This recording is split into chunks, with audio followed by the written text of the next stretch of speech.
Salam değerli izleyiciler. Bugün ben sizlere KASPİ'nin 8. sınıflar için keçmiş olduğu sınavdan riyaziyyat suallarının izahını vereceğim. Geçelim birinci sualımıza. Birinci sualda deyilir ki iki tərəfi 4 ve 7 bu tərəflər arasında qalan bucaq kör bucaq olan olarsa üçüncü tərəfin ala biləcəyi en kiçik tam qiyməti tapın. Üçbucaq bərabərlisinə aid olan bir qaydadır. İki tərəfi 4 ve 7'dir. Üçüncü tərəfi də x-lə işaret edək. Və bu iki tərəf arasında qalan bucaq da alfa bucağı kör bucaqdır. Kör bucağın da şərti bildiyimiz kimi 90 dərəcədən böyük deməkdir. Üçüncü tərəfin ala biləcəyi qiymətlər üçün biz ilk öncə düsturu bilməliyik. Düsturumuzu qeyd eləsək, düstur belədir. Bucağın tərəfləri A, B olsun. X də 90 dərəcəli bucaq qarşısında duran tərəf olsun. Bu zaman x kiçik olacaqdır. A üstə gəlsin B-dən. Bu olacaqdır kök altında A kvadrat üstə gəlsin B kvadratına. Onda bu düstura əsasən biz misalın həllini bu şəkildə yaza bilərik. X kiçikdir 4 ilə 7'nin cəmindən böyükdür. Kök altda 4'ün kvadrat üstə gələk 7'nin kvadratına. X kiçikdir 11'dən böyükdür 16 üstə gəlsin 49. Yəni x kiçikdir 11'dən böyükdür. Kök altında 65'dən.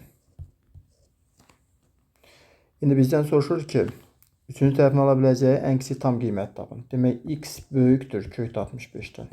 Yəni 65'dən böyük ən kiçik tam qiymət axtarırıq biz. 65'dən böyük kök çıxan ən kiçik ədəd kökdə 81'dir. Kökdə 81'dən də neçə çıxır? 9 çıxır. Demək, düzgün cavab olacaqdır 9. Bu da verilibdir C variantında.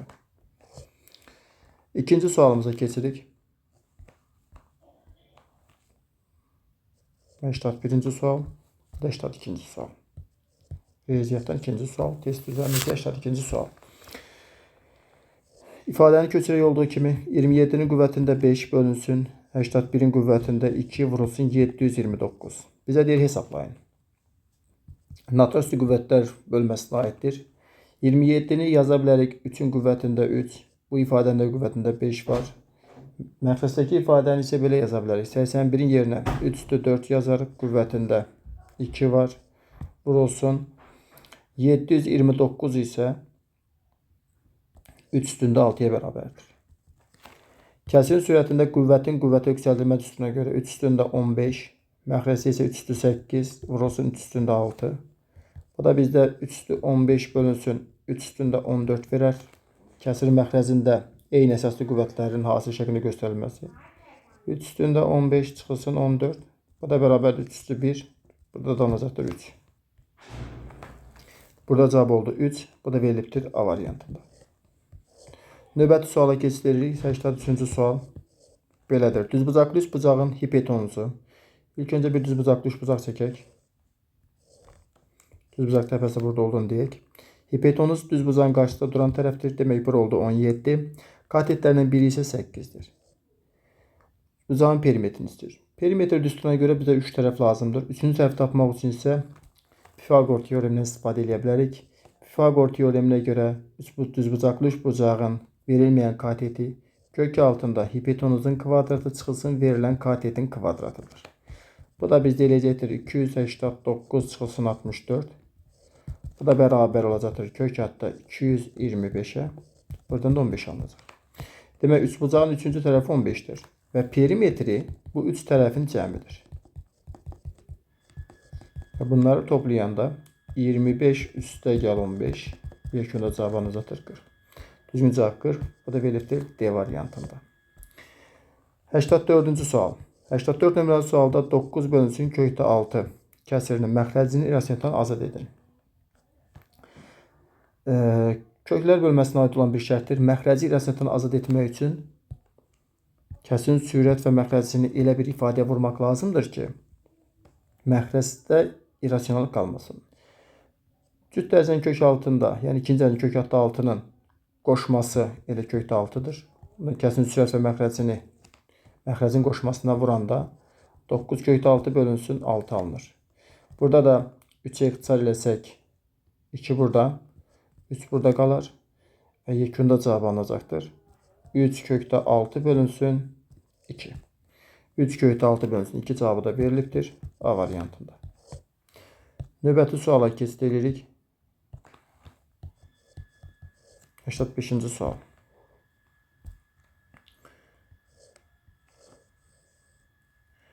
Üçbucağın şəklini çəkək. ABC üçbucağında BD haqqında şərtimiz perpendikulyarlıqdır. Çünki bizə deyir ki, BD perpendikulyardır AC-yə. AD-ni bizə 6 verib. Bura 6-dır. AB bizdə 10-dur. BC 17-dir. Və bizdən AC-ni istəyir. AC-ni tapmaq üçün ilk öncə DC-yə x götürək. Parçanın bölünmə aksiyomuna görə AC-nin uzunluğu AD üstəgəlsin DC qədərdir. Yəni 6 üstəgəlsin x-dir. Üçbucağın hər hansısa bir təpə nöqtəsindən hündürlük çəkildikdə üçbucaq 2 dənə düzbucaqlı üçbucağa bölünür. Bu üçbucaqlarda isə düzbucaqlı üçbucaqlarında şərtinə görə biz yaza bilərik ki, AB-nin kvadratı çıxılsın AD-nin kvadratı bərabərdir BC-nin kvadratı çıxılsın DC-nin kvadratıdır. Verilənləri yerinə yazsaq, 10-un kvadratı çıxılsın 6-nın kvadratı bərabərdir 17-nin kvadratı çıxılsın x-in kvadratıdır. Burada alınır 100 çıxılsın 64, 36 daha doğrusu 36. Burada 289 çıxılsın x kvadratı. 64 bərabərdir 289 çıx x kvadratdır. X kvadratı bərabərdir 289 çıxılsın 64'dür. Yəni 225'dir. Buradan x-in qiyməti bərabərdir 15'ə. Demək x-ə tapdıq 15. Bizdə isə AC-ni istəyirdi. AC-nin uzunluğu üçün ifadə düzəltmişdik biz yuxarıda. Yazmışdıq ki 6 üstəgəlsin 15 bərabər olacaqdır 21. Demək düzgün cavab bizdə 21. Bu da verilibdir B variantında. Növbəti sual 86-cı sualdır. 275 ədədinin standart şəkildə yazılışı n vurulsun 10 üstü n-dir. Standart şəkildə yazılış qaydasına görə 275'i biz belə yaza bilərik. 2 tam %75 vur 10 üstündə 2. Bu da deyir n vurulsun 10 üstündə n-ə bərabərdir. Artıq görürük ki biz buradan m-in yerində 2 tam %75 dayanıb. Onu da yaza bilərik ki n bərabərdir 2 tam %75 və n'in yerində isə artıq bizdə 2 dayandığı üçün n də bərabərdir 2. Və bizdən n vurulsun n istəyir. 2 %75 vurulsun 2. Bu da bərabər edəcəkdir 5,5. Düzgün cavab olacaq 5,5. Bu da verilibdir D variantı. Keçək növbəti suala. Növbəti sualımız 87-ci sualdır. Sual isə belə verilib. A bərabərdir kökdə 3 üstəgəlsin kökdə 2. B bərabərdir kökdə 4 üstəgəlsin kökdə 3. C də bərabərdir kökdə 4 üstəgəlsin kökdə 5. Ədədlərini artan sıra ilə düzün. Bu tipli misallarda yazı qaydası bundan ibarətdir ki, bir kökün altında biz bunları belə müqayisə edə bilərik. Kökün altındakı ədədlərin cəmi şəklində müqayisə edə bilərik. 3 və 2 toplandığı zaman bizdə 5 verər. 4 ilə 3 toplandığı zaman 7 verər. 4 ilə 5 də toplandığı zaman 9 verər. Artan sıra deyilsə deməklə burada ardıcıllıq bu şəkildə olmalıdır.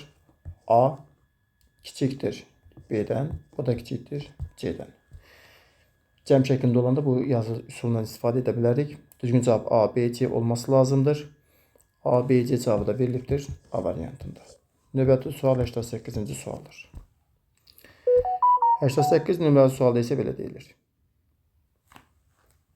İti bucaqlarından biri 30 dərəcə olan düzbucaqlı üçbucağın, demək düzbucaqlı üçbucaq çəkəcək yenə də.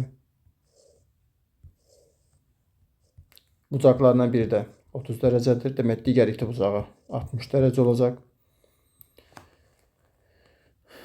Düzbucaqlı üçbucağın hipotenuzu 6 cm-dir. 30 dərəcəli bucaq qarşısında duran katet hipotenuzun yarısı olduğu üçün 30'un qarşısında duran tərəf 3 olacaq. 60 dərəcəli bucaq qarşısında duran kateti isə kiçik katetin kökdə 3 dəfə böyük olduğu üçün bu da 3 kökdə 3 olacaqdır. Bizdən istədiyi nədir? Böyük katetin uzunluğunun tam hissəsini tapın. Böyük katetimiz bizim 3 kökdə 3'dür. Bunun tam hissəsi tapmaq üçün bir kökün altına yığırıq. Olacaqdır 3'ün kvadratı vur 3. Bu da bərabərdir kökdə 27. Tam hissə anlayışına görə ədədin solundan götürülür. Yəni ədəd üzərində kökdə 27-ni qeyd edirik. Solundan, yəni 27-dən kiçik kök çıxan ədəd yazırıq. 25. Buradan da neçə çıxır? 5 çıxır. Demək, tam hissəsi 5'dir. Demək, düzgün cavab olacaqsa tam hissəsi 5. Bu da verilibdir B variantında. Növbəti suala keçdik. Növbəti sualımız 89-cu sualdır. Hipotenuzu deyir, demək yenə də düzbucaqlı üçbucaq çəkəcəyik.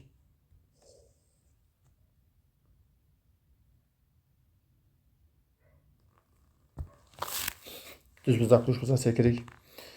Hipotenuzu 15'dir.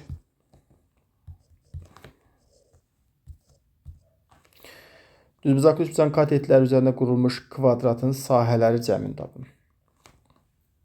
Əslində bunun üçün belə bir şəkil çəkə bilərik. Tərəflər üzərində qurulmuş kvadratlar deyir bizə. Bunun mahiyyətini buradan başa düşək. Biri bu olsun. Biri bu olsun. Biri də bu olsun. Tərəflər üzərində qurulmuş kvadratlar bunlardır.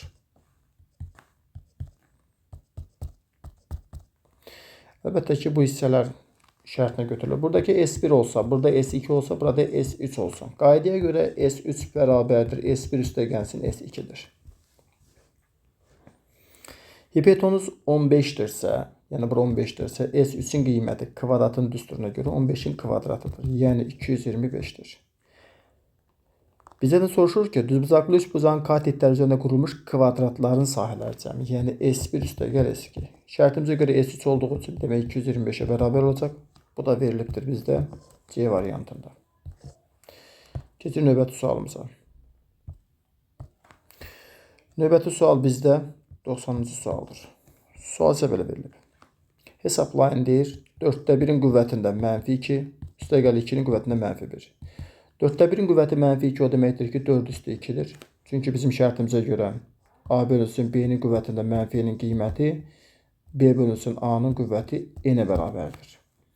Üstəgəlsin bu da 1 bölünsün 2 olacaqdır. Bu da A üstündə -'nin qiyməti 1 bölünsün A üstü N olduğu üçün. 4'ün kvadratı eləcək bizdə 16. Bu da 2'də 1. Bu da eləcək 16 tam 10'da 5. 16 tam 10'da 5 cavabı da verilibdir A variantında. Növbəti sualımız 91-ci sualdır. 91 nömrəli sualda belə şərt verilib. Kökdə 7 çıxılsın 3, çıxılsın kökdə 7 minus 5. İfadəsinin qiymətini deyir hesablayın. Həqiqi ədədlər bölməsinə aid olan bir şərtdir. Modulun mənfi və müsbət olduğunu bilmək üçün rasionala irrasional formada baxmaq lazımdır. Yəni belə, 3'ün yerinə kökün altında düşünsək, kökdə 9 yaza bilərik. Burada isə kökdə 25 yaza bilərik.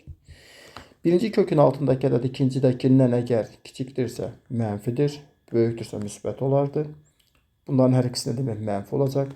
Mənfi olduğu halda isə modulun açılışı azalan açıqların yer dəyişməsindən ibarətdir. Yəni 3 minus kökdə 7. Çıxılsın bu da olacaqdır. 5 çıxılsın kökdə 7.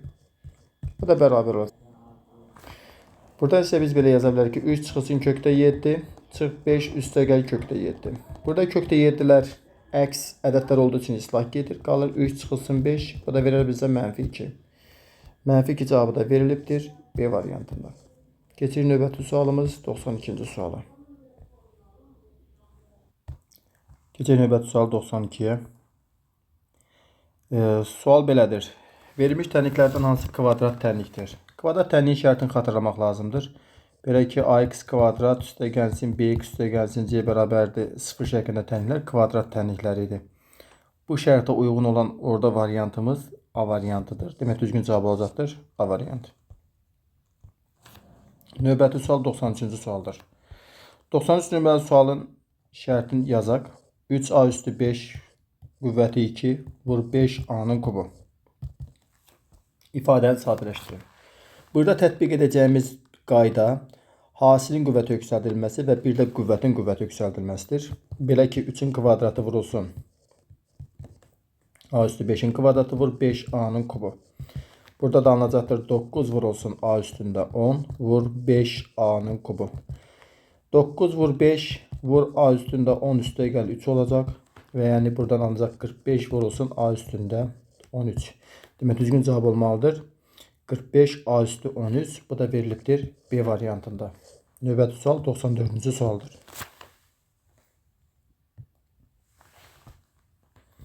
94 nömrəli sualda iti bucağı 45 dərəcə olan düz bucaqlı üç bucağın katetlər hasili 50 olarsa deyir. Onun ipetonuzu neçə olar? Düz bucaqlı üç bucağın xüsusi hallarından biri də bərabər yanı düz bucaqlı üç bucağı idi. İti bucaqlarından biri 45-də demək digəri də 45 dərəcədir. Katetlərini A ilə işarə etsək hipotenuz A kökdə 2 olurdu. Katetlərin hasili deyir. Yəni A vurulsun A'nın qiyməti 50-dir. Yəni A kvadratı 50-yə bərabərdir. Buradan da A'nın qiyməti tabanı kökdə 50 alınır. Bu da ki 5 kökdə 2 deməkdir. Yəni bunun hər bir kateti 5 kökdə 2'ye bərabərdir. Bizden de hipotenuzunu istəyir. Hipotenuz da gördüğümüz kimi A kökdə 2 idi. Yəni 5 kökdə 2'nin kökdə 2 misli. Bu da 5 vur 2 10 deməkdir. Demək düzgün cavab olacaqdır 10. Bu da verilibdir C variantında. Növbəti sualımız 95-ci sualdır. 95 nömrəli sualda isə belə deyilir. Kök altında 20 üstə gəlsin, kök altında 25. Deyir hesablayın. Bu misal yazmaq üçün kökün xassəsini istifadə edirik. 20 üstə gəlsin. 25'ten kök çıxır 5. 20 ilə toplanan təkrardan 25 alınır. 25'ten təkrardan 5 çıxır. Demək düzgün cavab olacaqdır 5. Bu da verilibdir D variantında. 96-cı sual açı tipli suallara gəldi çıxdı.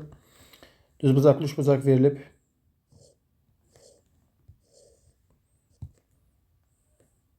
Düz bucaq təpəsindən hündürlüyünü çəkək. 9, 16 kimi hissəyə bölübdür. Katetlər də bizdə A və B şəklində verilsin. Hündürlüyü də verib 12. Bizdən nə istəyir? A üstə gəlsin B-ni istəyir. A üstə gəlsin B. A'nı tapmaq üçün düz bucaqlı üç bucağın hipotenuzundan istifadə edərik. B'ni də tapmaq üçün digər düz bucaqlı üç bucağın hipotenuzundan istifadə edə bilərik. Buradan A bərabər olacaq kök altda 9'un kvadratı üstə gəl 12'nin kvadratı. 81 üstə gəlsin 144 edər 225. 225'dən 15 çıxar. Demək A'nın qiyməti 15'dir. B'ni də tapmaq üçün kök altında 12'nin kvadratı üstə gəl 16'nın kvadratı. Bu da bərabərdir 144 üstə gəl 256 edər 400. 400'dən də 20 çıxar. Artıq A'nı da bildik, B'ni də bildik və bunların cəmi deyəndə 15'dən 20'ni toplayacaq, edəcək 35. Demək düzgün cavab olmalıdır 35. 97-ci sual deyil. 97 nömrəli sualda x'in qüvvətində m bölünsün 3 üstə gəlsin mx minus 4 bərabər 0 kvadrat təninin əmsalları cəmini tapın deyir. Bu kvadrat tənlikdirsə, demək burada çox hədinin qüvvəti 2 olması lazımdır. Yəni bu 2 olmalıdır. Onda m bölünsün 3'ün qiyməti 2'yə bərabərdirsə, m bərabərdir 6 olur. Bu zaman ifadə olur belə x üstündə 2 üstə gəl 6x minus 4 bərabərdir 0. Kvadrat tənliyin əmsallar cəmini tapın deyir. Əmsallar cəmi deyəndə dəyişənlər yeni bir yazırdıq. Dəyişən yeni bir yazında olur 1. Əmsallar cəmi 6 və bir də mənfi 4. Bunları da toplayanda 7 çıx 4 bərabərdir 3 edər. Demək düzgün cavab olacaqdır 3. 98-ci sual. 98 nömrəli sualda isə şərt belədir. 4 bölünsün 2 kökdə 2 bərabərdir kökdə A. Və A-nı istəyir bizdən. İlk öncə kökdə A-nı biz tapaq biraz sadələşdirək. Kökdə A-nın qiyməti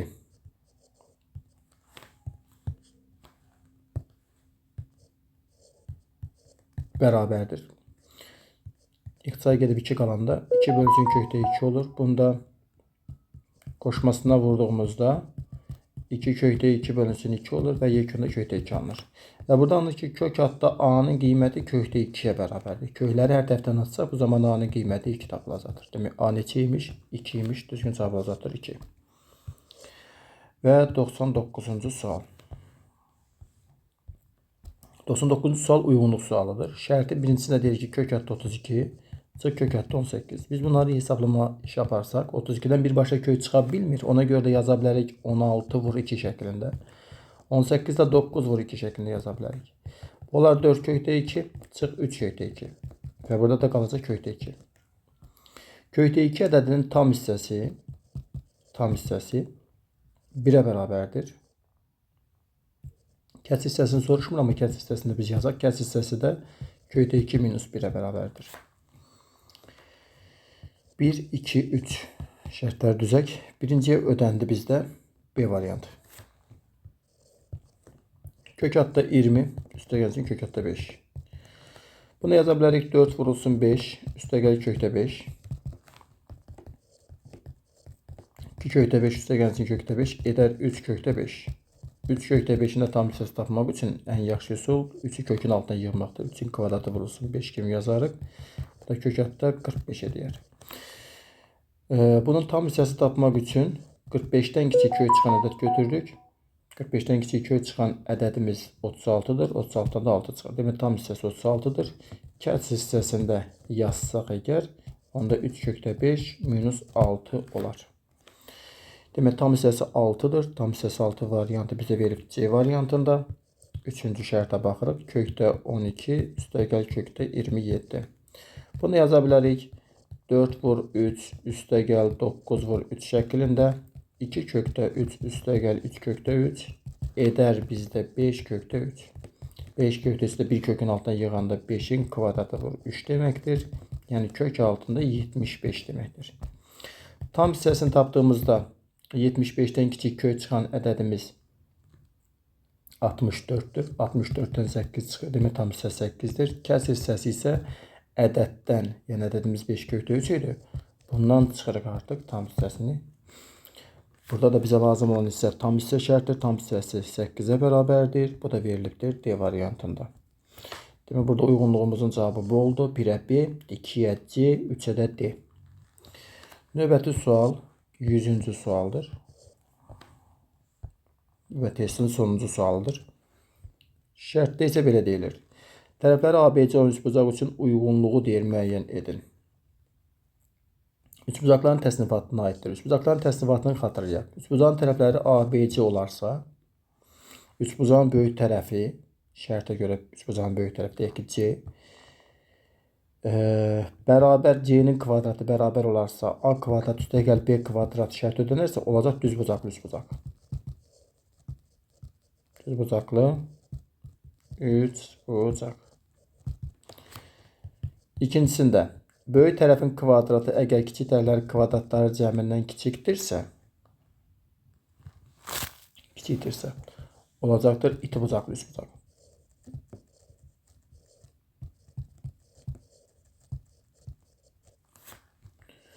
Böyük tərəfin kvadratı əgər kiçik tərəflərin kvadratları cəmindən böyükdürsə, onda verilən üçbucağımız körbucaqlı üçbucaqdır.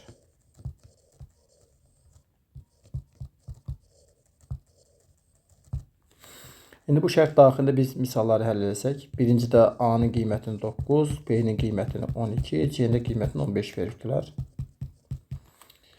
15-in kvadratı 225-dir. Biz bunu müqayisə edirik 9-un kvadratı ilə 12-nin kvadratının cəmi ilə. Bu da 81 üstəgəl 144. Bu da bərabərdir 225. Gördüyümüz kimi bərabərdir. Demək, bu oldu düzbucaqlı. Düzbucaqlı. Yəni 1-ə ödəndi B variantı. Düzbucaqlı üçbucaq. A-nın qiyməti 3, B-nin qiyməti 5, C-nin qiyməti 7 olarsa, 7-nin kvadratı 49, müqayisə olunacaq 3-ün kvadratı və 5-in kvadratının cəmi ilə. Yəni 9 üstəgəl 25 edər 34. 49 34-dən böyükdür. Böyükdürsə artıq demək körbucaqlıdır. Körbucaqlı üçbucaq. Demək, 2-yə də ödəndi C variantı. Üçüncü şərtə baxırıq. A-nın qiyməti 5, B-nin qiyməti 6, C-nin qiyməti 7-dir. 7-nin kvadratı bərabər 49-a. Bu da müqayisə olacaq 5-in kvadratı üstəgəl 6-nın kvadratı ilə. Bu da ki 25 üstəgəl 36 bərabərdir 61 eləyir. Gördüyümüz kimi bundan artıq kiçikdir. Demək ki, oldu itibucaqlı üçbucaq.